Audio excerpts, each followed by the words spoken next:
Hello friends, welcome back to my channel. ఇవాళ నేను అటుకులతో పులుసు అటుకులు ఎలా చేయాలో చేసి చూపిస్తున్నాను. ఇది కర్ణాటక వాళ్ళ స్పెషల్ డిష్. దీన్ని గొజ్జు అవలక్కి అని కూడా అంటారు. ఇది ఒక్కసారి ట్రై చేసి చూడండి, మీరు మళ్ళీ మళ్ళీ చేసుకొని తినాలని అనిపిస్తుంది. ఇది చాలా యూనిక్గా ఉంటుంది ఈ రెసిపీ. మొట్టమొదటిగా నేను బాండీ పెట్టేసి 1 టేబుల్ స్పూన్ నువ్వులు వేయిస్తున్నాను, నూనె లేకుండానే. అది చిటపట్లాడుతున్నప్పుడు వెంటనే నేను గ్రైండర్ తీసుకొని పౌడర్ చేస్తాను. మళ్ళీ బాండీలో నూనె వేసేసి పల్లీలు వేసి వేగిస్తున్నాను.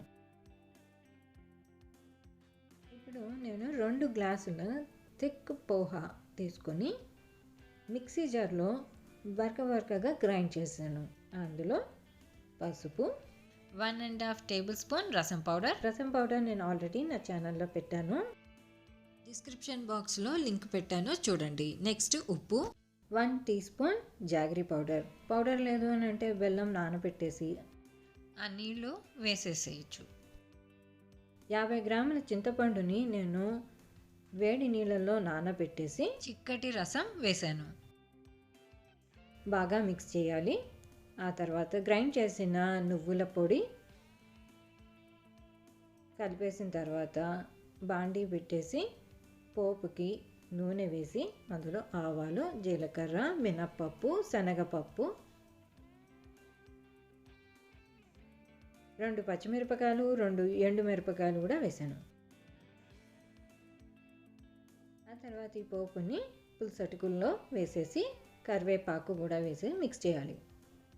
ఇందాక వేయించి పెట్టుకున్న పల్లీలు, కొత్తిమీర కూడా వేసి మిక్స్ చేయాలి. ఇప్పుడు 1.5 గ్లాస్ వాటర్ వేసేసి మిక్స్ చేయాలి.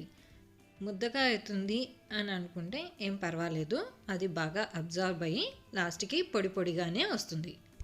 ఆ పైన ఇంగువ కూడా వేయాలి. ఇప్పుడు వేసేసి బాగా మిక్స్ చేసి 15-20 నిమిషాల వరకు ఆ పక్కన పెట్టేసేస్తే అది నాని చింతపండు, ఆ నీళ్ళు అన్నీ కూడా మిక్స్ అయ్యి పొడి పొడిగానే వస్తుంది. ముద్దలాగా మాత్రం రాదు. చూడండి ఎంత బాగా వచ్చిందో. సో ఈ విధంగా మీరు కూడా పులుసు అటుకులు ఈ కొత్త విధంగా ట్రై చేసి చూడండి. దీన్ని పెరుగుతో నంచుకొని తింటే చాలా టేస్టీగా ఉంటుంది. సో మీరు కూడా ఎప్పుడు చేసుకునే విధంగా కాకుండా నేను చూపించిన పద్ధతిలో ఒకసారి ట్రై చేయండి. నా వీడియో నచ్చితే లైక్, షేర్ అండ్ సబ్స్క్రైబ్. మళ్ళీ వేరే వీడియోతో కలుస్తాను. అప్పటి వరకు బాయ్.